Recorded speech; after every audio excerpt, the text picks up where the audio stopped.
Imagine a small island in Japan, where life once teetered between the calm rhythm of daily existence and the terror brought on by venomous snakes. For decades, the locals lived in fear of the Habu snake, a deadly predator whose bite could be fatal. It wasn't just the occasional snake bite that concerned them. The numbers were staggering.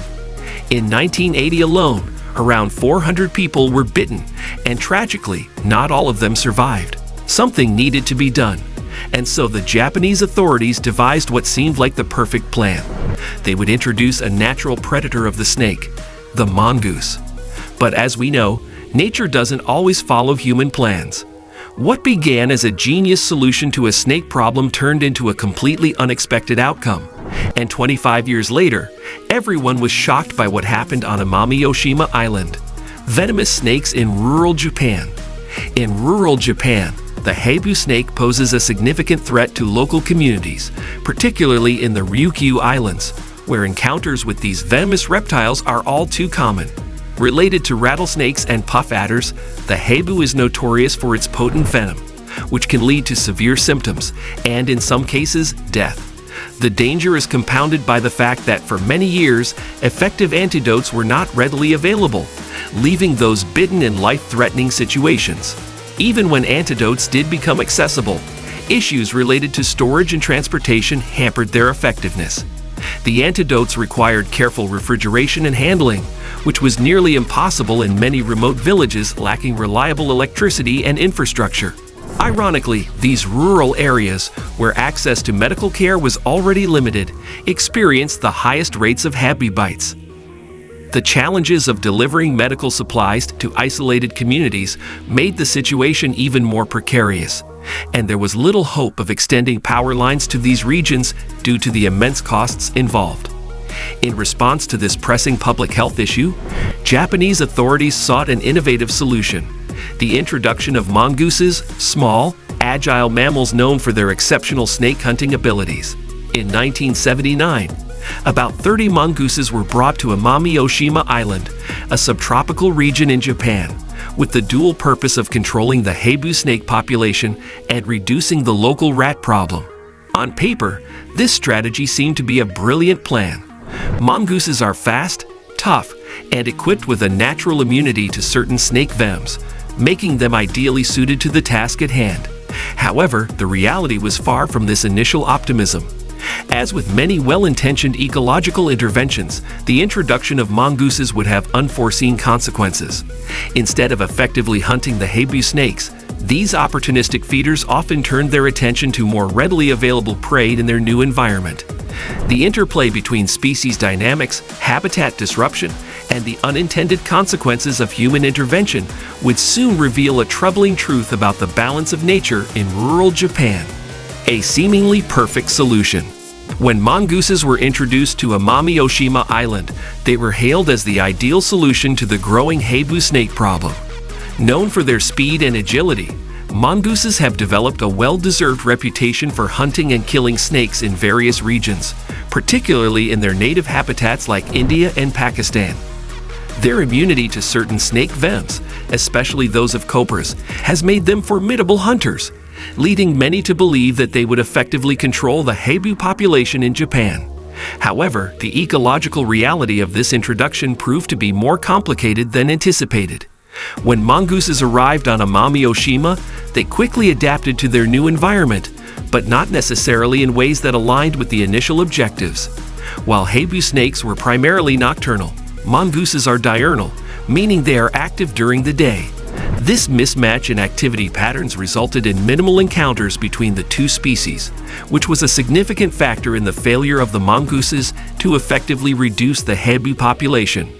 Instead of hunting snakes, the mongooses turned to easier prey found within the island's native wildlife. They began to prey on birds, small mammals, and other species that were integral to the island's ecosystem. This shift in diet not only undermined the initial goals, but also initiated a chain reaction of ecological disruption. The delicate balance of the island's biodiversity began to unravel as native species faced increased predation, raising concerns among conservationists and scientists. The introduction of mongooses, initially viewed as a promising solution, soon revealed the complexities and unpredictable consequences of human interventions in nature. What was intended as a remedy for one problem morphed into a series of ecological challenges, emphasizing the need for comprehensive ecological understanding and foresight before implementing such drastic measures. The decline of native species. The repercussions of introducing mongooses to Amami Oshima were profound, leading to the alarming decline of several native species, most notably the Amami rabbit.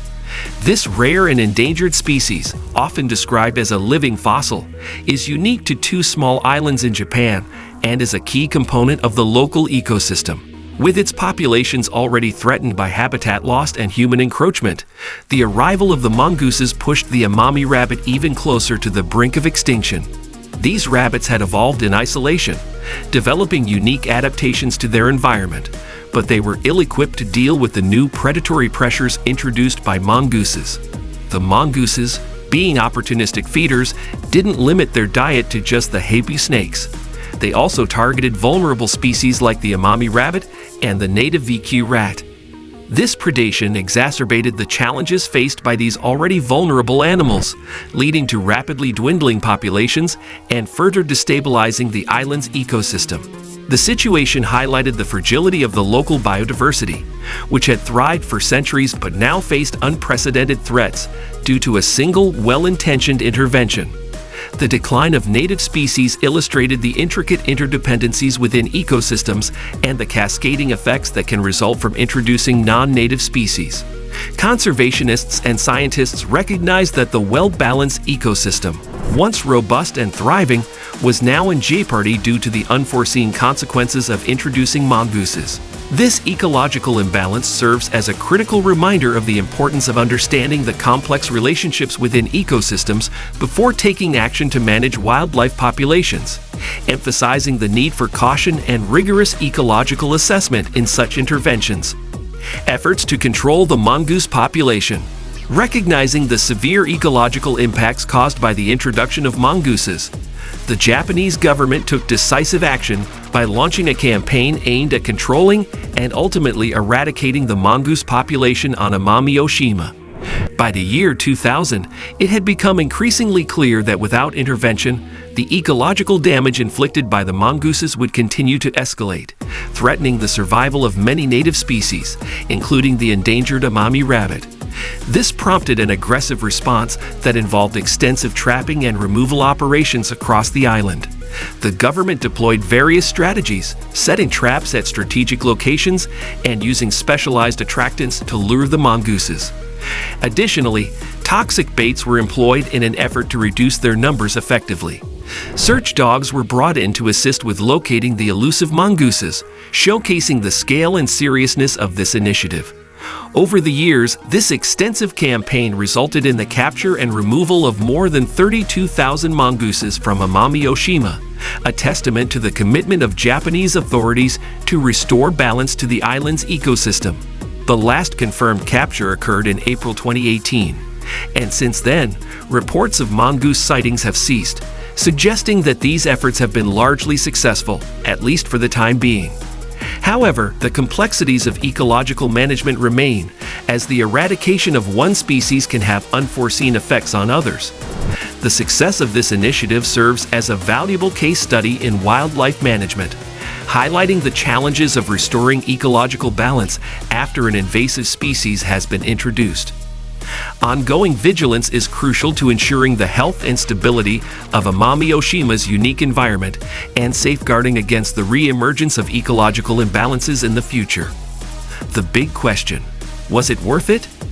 As the dust settles on the extensive efforts to eradicate mongooses from Amami Oshima, a pressing question arises: was this undertaking truly worth it?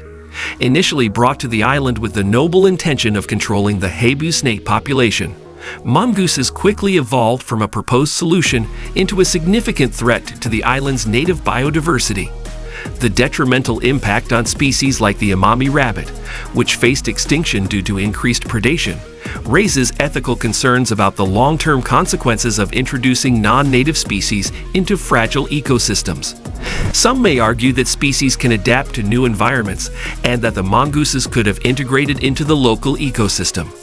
However, the stark reality is that the mongooses caused severe disruption to the ecological balance, pushing many native species to the brink.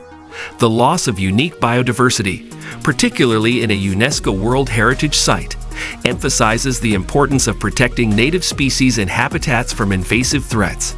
In light of the profound damage inflicted on Amami-Oshima's ecosystem, the decision to eradicate mongooses appears not only justified but necessary for preserving the island's unique wildlife. This experience serves as a cautionary tale about the unpredictability of ecological interventions and the imperative need for a thoughtful approach when managing wildlife populations. Ultimately, the goal must be to safeguard the delicate balance of nature, ensuring that the lessons learned from Amami-Oshima inform future conservation efforts worldwide, promoting the protection of biodiversity and the health of ecosystems for generations to come. The story of Amami-Oshima's mongoose population serves as a potent reminder of the inherent complexities and delicate interconnectedness of nature. What began as a well-intentioned effort to control one element of the ecosystem quickly spiraled into decades of costly struggle, resulting in the loss of native species and the disruption of a once thriving balance. This cautionary tale underscores the humbling reality that we, as humans, often lack the full understanding required to effectively manage natural systems. As we continue to grapple with environmental challenges, may this video inspire us to approach such tasks with greater humility, nuance, and reverence for the intricate workings of the natural world. Like, share, and subscribe to our channel for more insights into the fascinating dynamics of the natural world.